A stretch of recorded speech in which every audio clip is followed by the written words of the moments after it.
You know somebody is watching you on the fourth night the SUV is there. Not the first night. The first night, it's just a black SUV parked across from your building, half a block down, engine off. Nothing strange about that. People park on your street all the time. The second night, it's in a different spot. The third night, it's gone. And on the fourth night, you come home from work at 11:20, look up while you're digging for your keys, and there it is again. Same SUV, same tinted windows.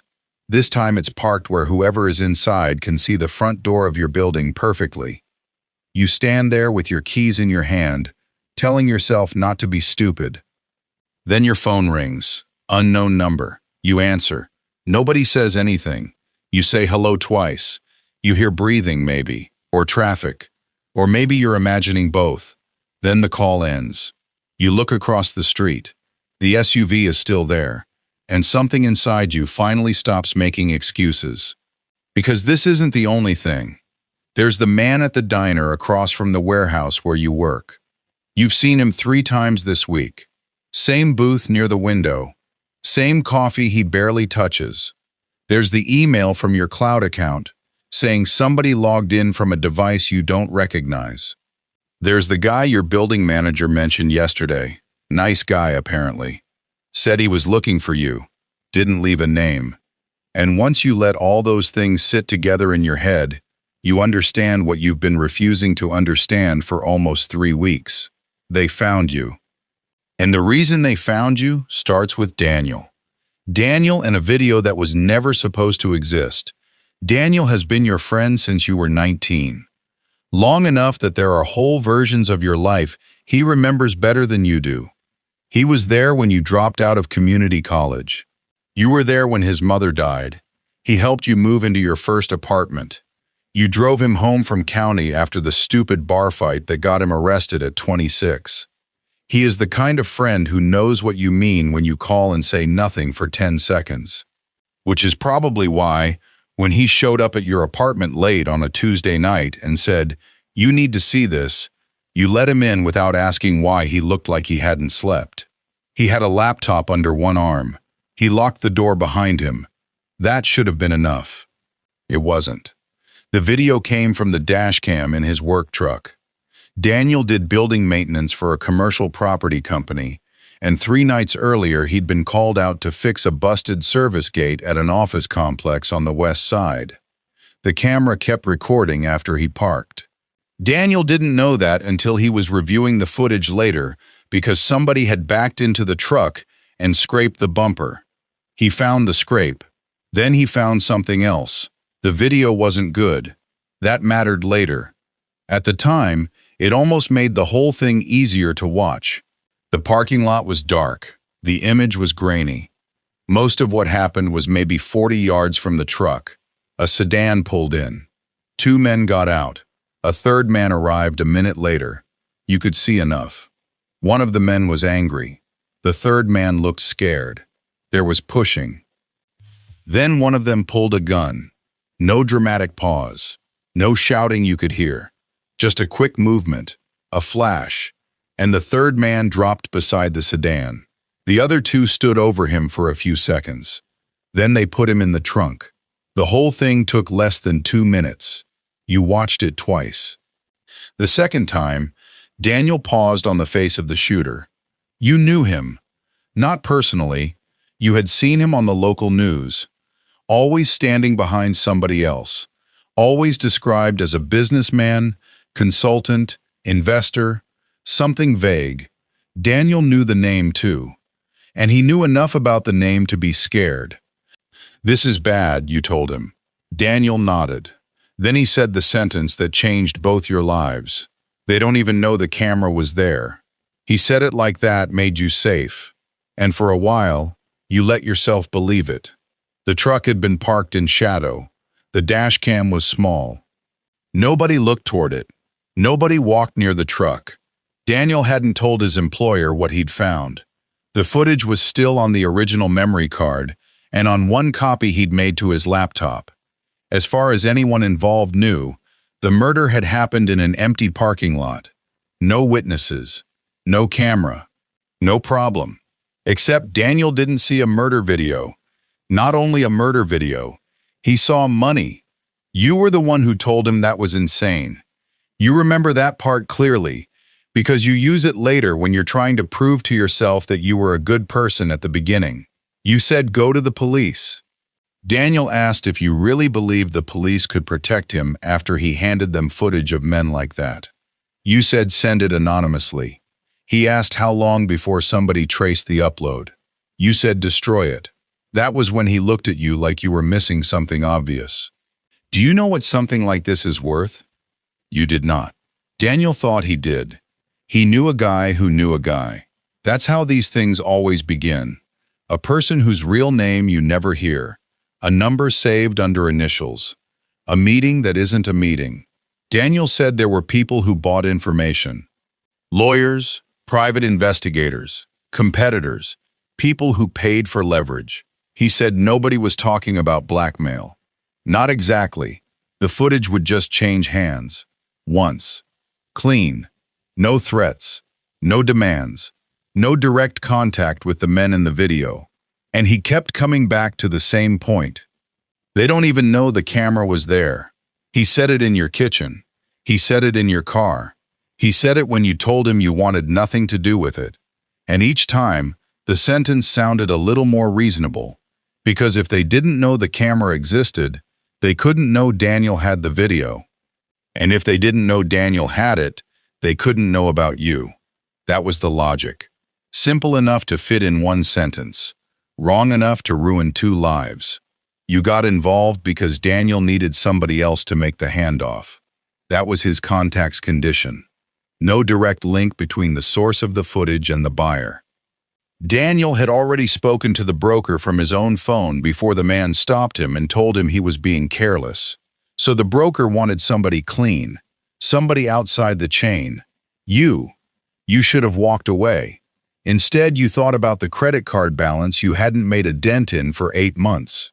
You thought about the transmission in your car slipping. You thought about your father's medical bills that he kept pretending weren't a problem. Daniel said your cut would be $20,000 for carrying a flash drive into a hotel lobby and leaving with an envelope. $20,000 for 10 minutes. And no victim you could see. The man in the video was already dead. You hadn't killed him. You hadn't filmed it. You weren't threatening anybody. You were just moving information from one person to another. That was how you explained it to yourself. The handoff happened on a Thursday afternoon. A business hotel near the airport. You sat at the bar. A man in a gray jacket sat beside you. He ordered club soda. You put the flash drive inside a folded newspaper. He took the newspaper. 5 minutes later, another man left an envelope in the restroom behind the trash can. Daniel had told you exactly where to look. You went home with $28,000 in cash. Your share was 14. Less than promised. You were angry about that for almost a full day. You think about that sometimes, how normal your problems still were. Then the broker disappeared. His number stopped working. Daniel couldn't reach him. 2 days later, the news reported that the businessman from the video had been missing for a week. His family was asking for information. Police said there were no suspects. Daniel called you immediately. They still don't know, he said. And again, they don't even know the camera was there. 3 days after that, somebody logged into your cloud account. At first, you changed your password and forgot about it. Then your building manager stopped you near the mailboxes. Friend of yours came by. You asked who. The manager shrugged. Tall guy. Maybe 40s. Good coat. Asked if you still lived in 3B. Said you two used to work together. You told yourself it could be anything. Then your ex called. You hadn't spoken to Melissa in 4 months. She sounded annoyed. Why are you giving people my number? You asked what she meant. She said some man had called asking whether you still went fishing at the lake with your dad. He said he was planning a surprise for you. Melissa gave him nothing. At least she said she didn't. You thanked her and hung up. Then you called your father. He answered on the 3rd ring. Before you could ask anything, he said, "Funny thing, insurance guy came by today. Your mouth went dry. Your father had no appointment with an insurance company. The man had been polite, very polite. He knew your father's full name. He knew about his surgery. He knew you usually visited on Sundays. He asked whether you still drove the blue Honda. Your father thought it was strange but harmless. You didn't. You told him not to answer the door for anyone. He laughed. You got angry. He stopped laughing. You still didn't tell him why. Because there was no version of the truth that didn't begin with you admitting you'd helped sell evidence of a murder. After that, you stopped sleeping properly. You'd lie down for 2 hours, wake up, check the window, check the lock, check your phone. The SUV came and went. The man at the diner kept drinking coffee. You changed the route you took to work. 2 days later, you saw him at a gas station on the new route. Not the same man. That was worse. Because one man could be coincidence. 2 men meant organization. Then, on a Monday morning, you opened your apartment door and found an envelope on the floor. No stamp, no writing.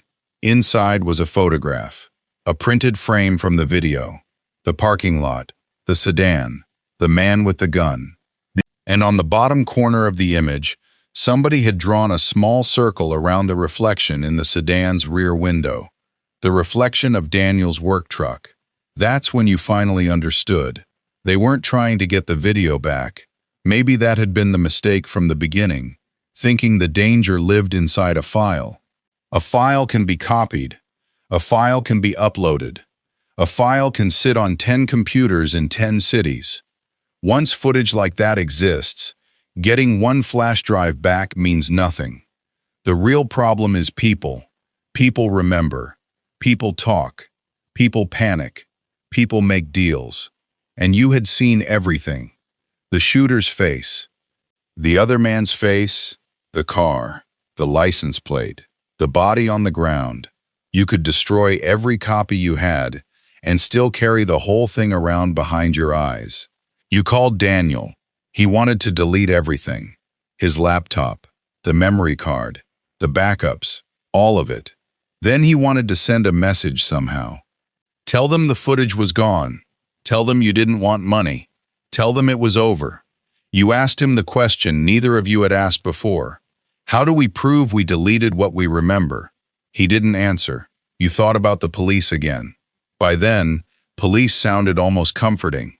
A station, fluorescent lights, detectives, cameras, names written down on forms. You imagined telling them everything, and for one stupid second, felt relief. Then you followed the story through. You had knowingly taken evidence from a homicide. You had helped sell it. You had accepted cash. You had kept quiet after a missing person report became public. Maybe you could make a deal. Maybe you couldn't. And even if the police believed you, even if they charged you, even if they put you somewhere guarded, you couldn't stop thinking about your father answering his front door to a polite stranger. You considered running. That fantasy lasted maybe an hour. Run where? Use what money? Your name was on your lease, your job, your phone, your car. Your father was here. And disappearing would tell the men watching you exactly what they wanted to know. That you knew why you were being watched. Every sensible exit turned into another wall. Then Daniel called you one night and said he thought somebody had followed him home, and that was when the idea came. Not all at once. You wish it had. You wish you could point to one ugly moment and say that was when you became the kind of person who could do what you did. But it happened slowly, more like arithmetic. They had a problem. 2 men knew what was on that recording, you and Daniel. Unless they believed only one of you really knew. Daniel's truck recorded it. Daniel found it. Daniel made the copy. Daniel contacted the broker first. Daniel negotiated the sale. Daniel knew the dead man's name before you did. Daniel knew who the shooter was. Daniel brought you in. Most of that was true. That was the terrible beauty of it. You didn't need to invent much. You only needed to arrange the truth in the right order. Make yourself smaller. Make Daniel bigger. You started with your phone. You deleted messages where you'd asked how much the footage might be worth. You kept the ones where Daniel told you what time to arrive at the hotel. You saved the message where he'd written, "Just carry it in. You don't need to know anything else." It had been a joke at the time. Now it looked like evidence. You sent yourself copies. You wrote down dates. You built a version of the story in which Daniel was the person who understood everything and you were the idiot friend who did one favor for cash. You hated yourself while you did it. You kept doing it. Because each night the SUV came back. Because your father still lived in the same house he'd lived in for 27 years. Because fear makes morality feel theoretical. The contact finally happened on a Wednesday. No van. No gun in your ribs. Nothing dramatic. You left work and walked toward your car. A man was leaning against the passenger door. You recognized him from nowhere, which meant you recognized him immediately. He stepped aside when you got close. You got 5 minutes? You said nothing. He opened the passenger door. You got in. There was another man behind the wheel, older, calm. He never looked at you. The first man sat in the back. Nobody threatened you. That was almost worse. The driver asked one question, "Who has it?" You knew what he meant. You could have said Daniel's name. You didn't. Not directly. You said you never had the original. You said Daniel gave you a drive and told you where to take it. You said you didn't know what was on it until later. That was a lie. You said Daniel was the one talking to the broker. True. You said Daniel had copies. True. Once. You said Daniel knew where the recording came from because it was his truck. True. You said you just needed money and didn't ask enough questions. Also true. The driver finally looked at you. What did you see? You let your voice shake. It didn't require acting. Enough to know I should have stayed out of it. He watched you for a few seconds. Then he asked where Daniel lived. You hesitated. You made the hesitation look like loyalty. You gave them the address. They already had it.